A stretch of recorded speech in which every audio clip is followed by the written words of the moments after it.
अमृत की धारा है धारा जो देती दुखों से किनारा। मुरली अमृत की धारा है धारा जो देती दुखों से किनारा। भूले जीवन में हो जा शिव बाबा मुरली में समझा। भूले जीवन में हो जा शिव बाबा मुरली में समझा। तुम्हें देवता बनना है प्यारा, देखो गलती न करना दोबारा। मुरली अमृत की धारा है धारा जो देती दुखों से किनारा।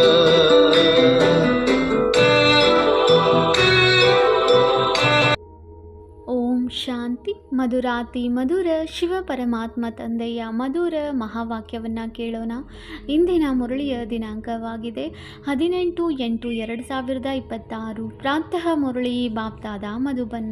ಮಧುರ ಮಕ್ಕಳೇ, ಹೇಳಿಕೆ ಕೇಳಿಕೆ ಮಾತುಗಳ ಮೇಲೆ ವಿಶ್ವಾಸವನ್ನು ಇಡಬೇಡಿ. ಒಂದು ವೇಳೆ ಯಾರಾದರೂ ಉಲ್ಟಾ ಸುಲ್ಟಾ ಮಾತುಗಳನ್ನು ತಿಳಿಸಿದರೆ ಒಂದು ಕಿವಿಯಿಂದ ಕೇಳಿ ಇನ್ನೊಂದು ಕಿವಿಯಿಂದ ತೆಗೆದು ಹಾಕಿರಿ.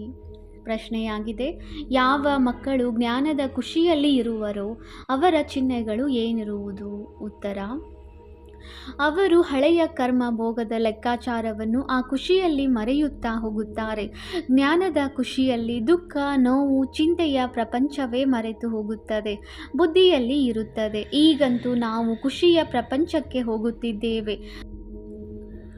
ರಾವಣನು ಶಾಪಗ್ರಸ್ತರನ್ನಾಗಿ ಮಾಡಿ ದುಃಖಿಯನ್ನಾಗಿ ಮಾಡಿದನು. ಈಗ ತಂದೆಯು ಆ ದುಃಖದ ಚಿಂತೆಯ ಪ್ರಪಂಚದಿಂದ ಬಿಡಿಸಿ ಖುಷಿಯ ಪ್ರಪಂಚದಲ್ಲಿ ಕರೆದುಕೊಂಡು ಹೋಗಲು ಬಂದಿದ್ದಾರೆ. ಗೀತೆಯಾಗಿದೆ, ನಿಮ್ಮನ್ನು ಪಡೆದ ನಾನು ಜಗತ್ತನ್ನೇ ಪಡೆದೆನು. ಓಂ ಶಾಂತಿ. ಮಧುರಾತಿ ಮಧುರ ಆತ್ಮಿಕ ಮಕ್ಕಳು, ಗೀತೆಯನ್ನು ಕೇಳಿದಿರಿ. ಅವಶ್ಯವಾಗಿ ಮಕ್ಕಳಿಗೆ ರೋಮಾಂಚನವೂ ಆಗಬೇಕು, ಏಕೆಂದರೆ ಖುಷಿಯಂತಹ ಔಷಧಿ ಇಲ್ಲವೆಂದು ಗಾಯನವಿದೆ. ಈಗ ನೀವೆಲ್ಲ ಆತ್ಮಿಕ ಮಕ್ಕಳಿಗೆ ಬೇಹದ್ದಿನ ತಂದೆಯು ಸಿಕ್ಕಿದ್ದಾರೆ. ಬೇಹದ್ದಿನ ತಂದೆಯು ಒಬ್ಬರೇ ಆಗಿದ್ದಾರೆ ಮತ್ತು ಮಕ್ಕಳಿಗೆ ತಿಳಿದಿದೆ, ಯಾವಾಗ ಅನ್ಯರೆಲ್ಲರೂ ಬಂದು ಮಕ್ಕಳಾಗುವರೋ ಅವರಿಗೂ ರೋಮಾಂಚನವಾಗುವುದು. ನೀವು ತಿಳಿದುಕೊಂಡಿದ್ದೀರಿ, ನಮ್ಮ ರಾಜ್ಯವಿತ್ತು, ನಂತರ ರಾಜ್ಯವನ್ನು ಕಳೆದುಕೊಂಡೆವು, ಈಗ ಪುನಃ ರಾಜ್ಯವನ್ನು ಪಡೆಯುತ್ತೇವೆ. ಭಾರತವಾಸಿಗಳಿಗಾಗಿ ಇದು ಖುಷಿಯ ಸಮಾಚಾರವಾಗಿದೆಯಲ್ಲವೇ? ಆದರೆ ಚೆನ್ನಾಗಿ ಕೇಳಿಸಿಕೊಂಡು ತಿಳಿದುಕೊಂಡಾಗ ಮಾತ್ರ. ನಿಜವಾಗಿಯೂ ಇದು ಖುಷಿಯ ಮಾತಲ್ಲವೇ? ಕಲ್ಪ ಕಲ್ಪವು ತಂದೆಯು ಬರುತ್ತಾರೆ. ತಂದೆಯ ಜನ್ಮವು ಇಲ್ಲಿಯೇ ಗಾಯನವಿದೆ. ಹಬ್ಬಗಳೆಲ್ಲವೂ ಈ ಸಮಯದ್ದಾಗಿದೆ. ತಂದೆಯು ಬಂದು ನಿಮಗೆ ಬಹಳ ಸಹಜ ಮಾರ್ಗವನ್ನು ತಿಳಿಸಿದ್ದಾರೆ. ಮನುಷ್ಯರಿಗಂತೂ ಅನೇಕ ಪ್ರಕಾರದ ಚಿಂತೆ ಇದೆ. ಇಲ್ಲಿ ಈ ಜ್ಞಾನದ ಖುಷಿಯಲ್ಲಿ ಆ ಚಿಂತೆ, ದುಃಖ ಇತ್ಯಾದಿಗಳೆಲ್ಲವೂ ವಿಸ್ಮೃತಿಯಾಗುತ್ತದೆ. ಹೇಗೆ ಯಾವುದೇ ಕಾಯಿಲೆಯು ವಾಸಿಯಾಗುವ ಸಮಯದಲ್ಲಿ ಎಲ್ಲರಿಗೆ ಖುಷಿಯಾಗುತ್ತದೆ, ಕಾಯಿಲೆ ಮೊದಲಾದ ದುಃಖದ ಮಾತುಗಳು ಮರೆತು ಹೋಗುತ್ತವೆ. ಮಾವನ ಮನೆ, ತಂದೆಯ ಮನೆ, ಮಿತ್ರ ಸಂಬಂಧಿ ಮೊದಲಾದವರೆಲ್ಲರೂ ಖುಷಿಯಲ್ಲಿ ಬಂದು ಬಿಡುತ್ತಾರೆ. ನೀವು ಮಕ್ಕಳು ತಿಳಿದುಕೊಂಡಿದ್ದೀರಿ, ನಾವೆಲ್ಲರೂ ವಿಶ್ವದ ಮಾಲೀಕರಾಗಿದ್ದೆವು. ನಂತರ ರಾವಣನು ಶಾಪ ಕೊಟ್ಟಿದ್ದಾನೆ.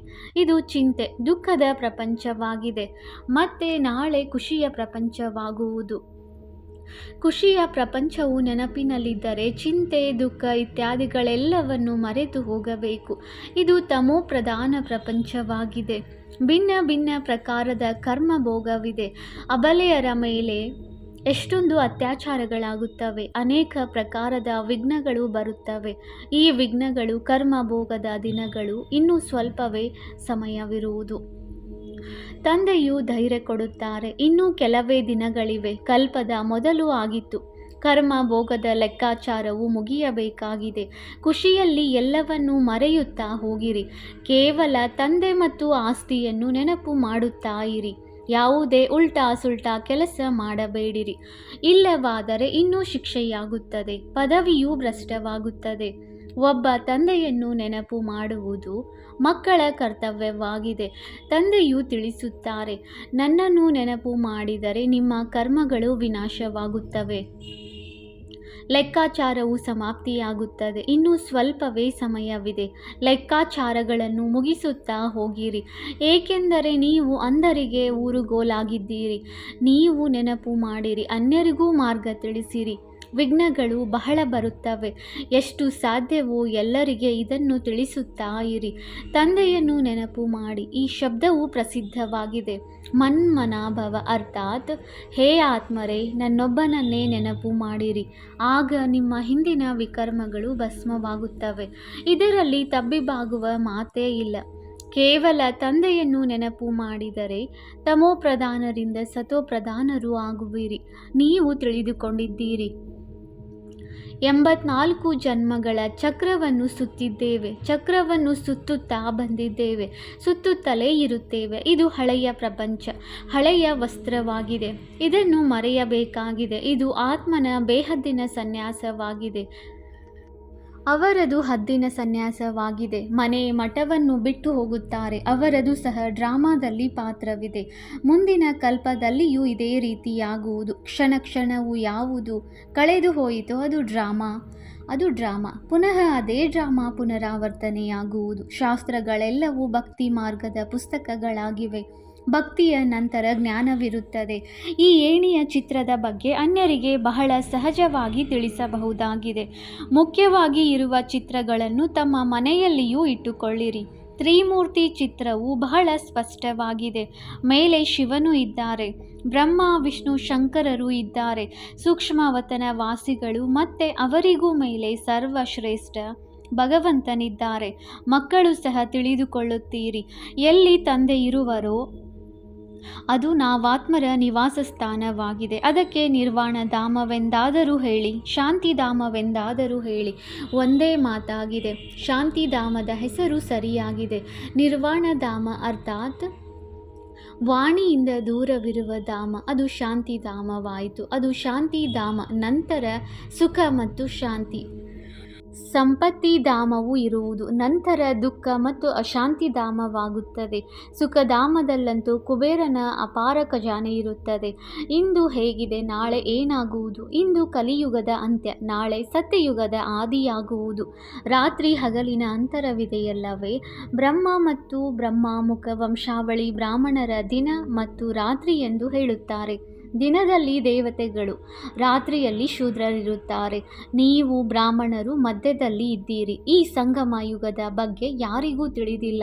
ಮನುಷ್ಯರು ಸಂಪೂರ್ಣ ಘೋರ ಅಂಧಕಾರದಲ್ಲಿದ್ದಾರೆ. ಅಂದ ಮೇಲೆ ಪ್ರಕಾಶತೆಯಲ್ಲಿ ತರುವುದು ನಿಮ್ಮ ಕರ್ತವ್ಯವಾಗಿದೆ. ಈಗ ಮುಂದೆ ಅದೇ ಮಹಾಭಾರತ ಯುದ್ಧವಿದೆ, ಗಾಯನವಿದೆ. ವಿನಾಶಕಾಲದಲ್ಲಿ ವಿಪರೀತ ಬುದ್ಧಿ ವಿನಶಂತಿ, ಪ್ರೀತಿ ಬುದ್ಧಿ ವಿಜಯಂತಿ. ಮಕ್ಕಳು ತಿಳಿದುಕೊಂಡಿದ್ದೀರಿ, ತಂದೆಯು ನಮಗೆ ಪುನಃ ಅದೇ ರಾಜ್ಯ ಭಾಗ್ಯವನ್ನು ಕೊಡುತ್ತಾರೆ. ಅದನ್ನು ಮತ್ಯಾರು ಕಸಿದುಕೊಳ್ಳಲು ಸಾಧ್ಯವಿಲ್ಲ. ದ್ವಾಪರದಿಂದ ರಾವಣನ ಪ್ರವೇಶತೆಯಾಗುತ್ತದೆ. ರಾವಣನು ನಮ್ಮ ರಾಜ್ಯವನ್ನು ಕಸಿದುಕೊಂಡಿದ್ದಾನೆ. ಅವನನ್ನು ಶತ್ರುವೆಂದೇ ತಿಳಿಯಿರಿ, ಏಕೆಂದರೆ ಶತ್ರುವಿನ ಪ್ರತಿಮೆಯನ್ನೇ ಮಾಡಿ ಸುಡುತ್ತಾರೆ. ರಾವಣನು ಬಹಳ ಹಳೆಯ ಶತ್ರುವಾಗಿದ್ದಾನೆ. ರಾವಣ ರಾಜ್ಯವೆಂದು ಹೇಳಿದ್ದಾರೆ, ಆದರೆ ಯಾರ ಬುದ್ಧಿಯಲ್ಲಿಯೂ ಬರುವುದಿಲ್ಲ. ಅಂದಾಗ ಘೋರ ಅಂಧಕಾರವೆಂದು ಹೇಳಬಹುದಲ್ಲವೇ? ಬೇಹದ್ದಿನ ತಂದೆಯು ಜ್ಞಾನಸಾಗರನಾಗಿದ್ದಾರೆ. ಅವರಿಗೆ ಜ್ಞಾನದಾತ, ದಿವ್ಯ ಚಕ್ಷು ವಿಧಾತನೆಂದು ಹೇಳುತ್ತಾರೆ. ಈಗ ನೀವಾತ್ಮರಿಗೆ ಜ್ಞಾನದ 3ನೇ ನೇತ್ರವು ಸಿಕ್ಕಿದೆ. ಮೊದಲು ಏನೂ ತಿಳಿದುಕೊಂಡಿರಲಿಲ್ಲ, ಈಗ ಎಲ್ಲವನ್ನೂ ತಿಳಿದಿದ್ದೀರಿ. ತಂದೆಯು ಜ್ಞಾನಸಾಗರನಾಗಿದ್ದಾರೆ ಅಂದ ಮೇಲೆ ಅವಶ್ಯವಾಗಿ ಜ್ಞಾನವನ್ನು ತಿಳಿಸುತ್ತಾರಲ್ಲವೇ? ಜ್ಞಾನವನ್ನು ತಿಳಿಸದೆ ಹೇಗೆ ಸಿದ್ಧವಾಗುವುದು? ನೀವು ನೋಡುತ್ತೀರಿ, ತಂದೆಯು ಜ್ಞಾನವನ್ನು ತಿಳಿಸುತ್ತಾರೆ. ಯಾವ ಜ್ಞಾನದಿಂದ ಅರ್ಧಕಲ್ಪ ಸದ್ಗತಿಯಾಗುತ್ತದೆ. ಭಕ್ತಿಯು ಅರ್ಧಕಲ್ಪ ನಡೆಯಬೇಕಾಗಿದೆ. ಜ್ಞಾನದಿಂದ ಸದ್ಗತಿಯು ಸಂಗಮ ಯುಗದಲ್ಲಿಯೇ ಆಗುತ್ತದೆ.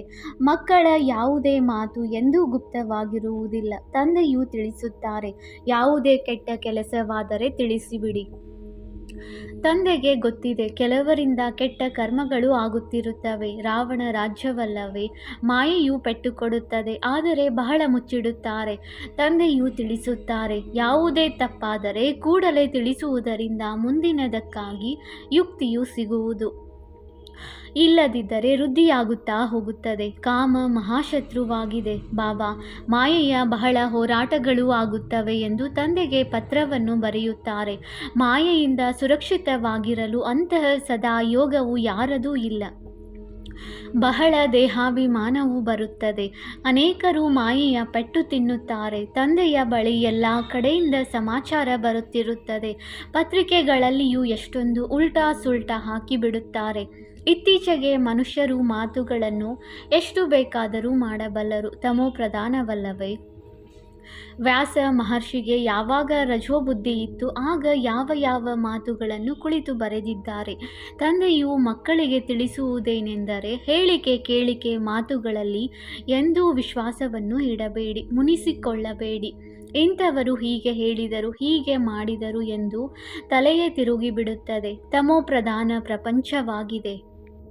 ಮಾಯೆಯು ಬೆಳೆಸುವ ಪ್ರಯತ್ನ ಪಡುತ್ತದೆ ಎಂದು ತಿಳಿದುಕೊಳ್ಳುವುದೇ ಇಲ್ಲ. ಯಾರಾದರೂ ಸುಳ್ಳು ಮಾತುಗಳನ್ನು ತಿಳಿಸಿದರೆ ಒಂದು ಕಿವಿಯಿಂದ ಕೇಳಿ ಇನ್ನೊಂದರಿಂದ ತೆಗೆದು ಬಿಡಿ. ಅನ್ಯರಿಗೂ ಇದೇ ಸಂದೇಶವನ್ನು ಕೊಡುತ್ತಾ ಇರಿ. ತಂದೆಯು ತಿಳಿಸುತ್ತಾರೆ, ನಾನು ಸಂದೇಶವನ್ನು ತೆಗೆದುಕೊಂಡು ಬರುತ್ತೇನೆ. ಈಗ ಹೇ ಆತ್ಮರೇ, ಶ್ರೀಮತದಂತೆ ನಡೆಯಿರಿ. ನನ್ನ ಸಂದೇಶ ನೀಡಿ. ಕೇವಲ ನನ್ನೊಬ್ಬನನ್ನೇ ನೆನಪು ಮಾಡಿರಿ. ಯಾರು ನೆನಪು ಮಾಡುವರೋ ಅವರು ತಮ್ಮದೇ ಕಲ್ಯಾಣ ಮಾಡಿಕೊಳ್ಳುವರು. ಆತ್ಮವೇ ನೆನಪು ಮಾಡಬೇಕಾಗಿದೆ, ಆತ್ಮವೇ ಮರೆಯುತ್ತದೆ. ಈಗ ತಂದೆಯು ಶ್ರೀಮತ ಸಿಗುತ್ತದೆ, ತಂದೆಯ ಶ್ರೀಮತ ಸಿಗುತ್ತದೆ. ಇದರಲ್ಲಿ ಆಶೀರ್ವಾದ ಅಥವಾ ದಯೆ ಇತ್ಯಾದಿಗಳೇನನ್ನು ಕೇಳುವಂತಿಲ್ಲ. ಕೇವಲ ತಂದೆಯನ್ನು ನೆನಪು ಮಾಡಬೇಕು ಮತ್ತು ಅನ್ಯ ಮಾತುಗಳನ್ನು ಕೇಳುವ ಅವಶ್ಯಕತೆಯೇ ಇರುವುದಿಲ್ಲ.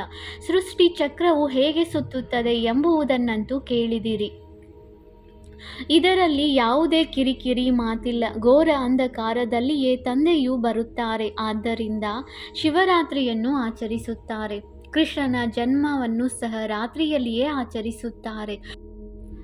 ಮಂದಿರಗಳಲ್ಲಿ ರಾತ್ರಿಯ ಸಮಯ ಪಾಯಸ, ಪೂರಿ ಇತ್ಯಾದಿಗಳು ತಯಾರಾಗುತ್ತದೆ ಅಂದ ಮೇಲೆ ಶಿವನಿಗಾಗಿ ಏನು ಮಾಡಿಸುತ್ತೀರಿ? ಅವರಂತೂ ನಿರಾಕಾರನಾಗಿದ್ದಾರೆ, ಯಾರಿಗೂ ಅರ್ಥವಾಗುವುದಿಲ್ಲ. ತಂದೆಯು ಯಾವ ಗಳಿಗೆ ಬರುತ್ತಾರೆ ಮತ್ತು ಹೇಗೆ ಹೊರಟು ಹೋಗುತ್ತಾರೆ? ಸದಾ ಸವಾರಿ ಮಾಡುವುದಿಲ್ಲ, ಬರುತ್ತಾರೆ ಮತ್ತೆ ಹೊರಟು ಹೋಗುತ್ತಾರೆ. ಈಗ ನೀವು ಮಕ್ಕಳು ಕುಳಿತುಕೊಂಡಿದ್ದೀರಿ.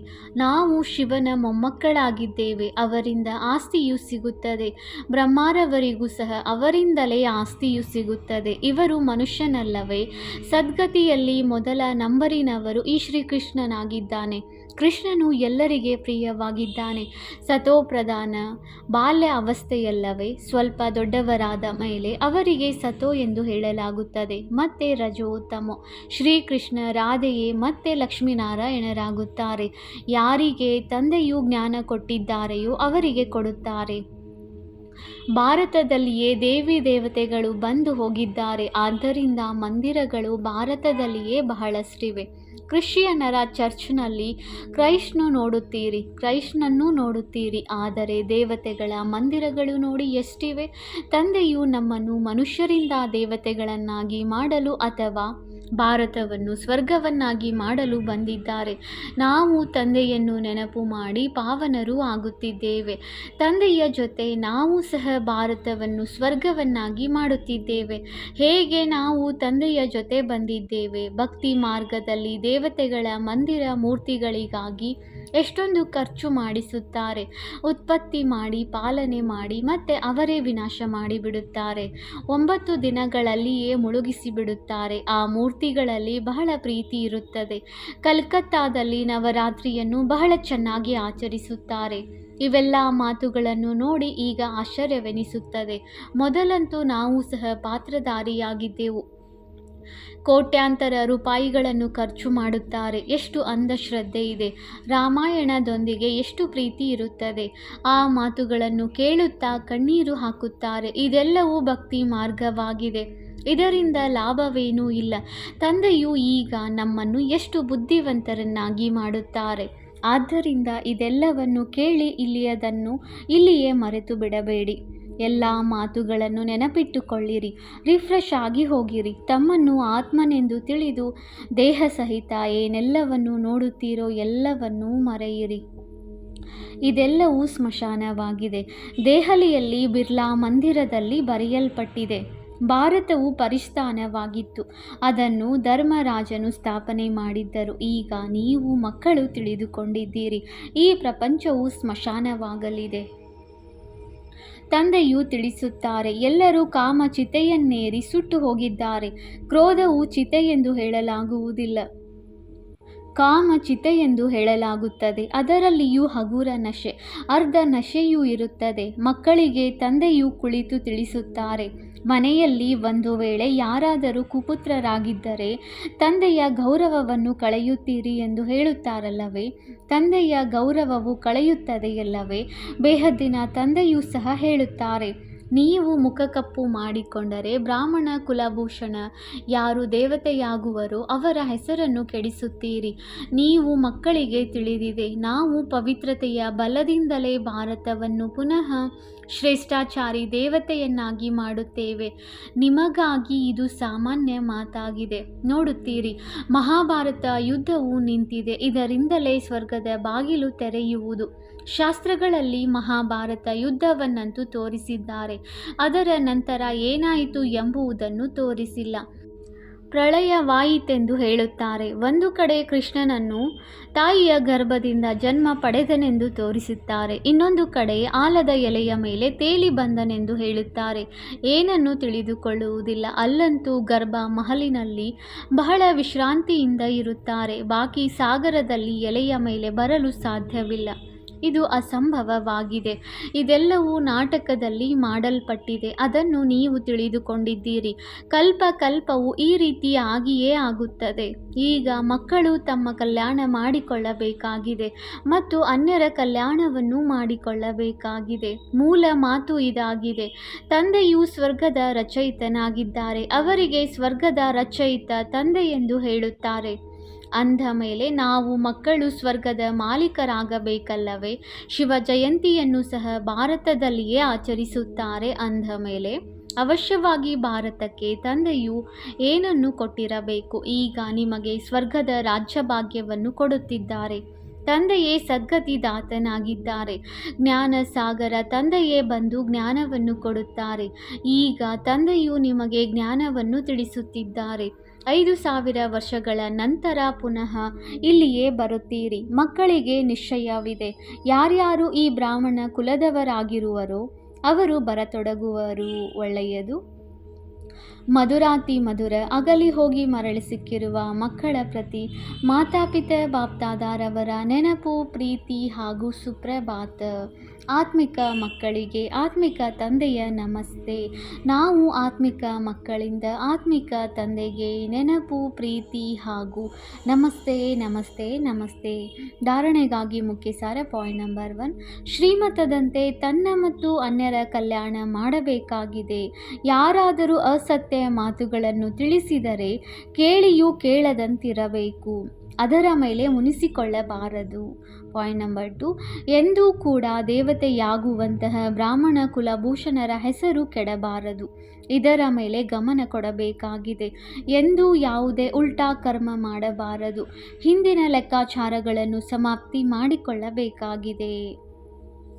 ವರದಾನ: ನಶೆ ಮತ್ತು ಗುರಿಯ ಸ್ಮೃತಿಯಿಂದ ಸರ್ವ ಕರ್ಮೇಂದ್ರಿಯಗಳನ್ನು ಆದೇಶದ ಅನುಸಾರ ನಡೆಸುವಂತಹ ಕಿರೀಟ ಅಥವಾ ಸಿಂಹಾಸನ ಅಧಿಕಾರಿ ಭವ.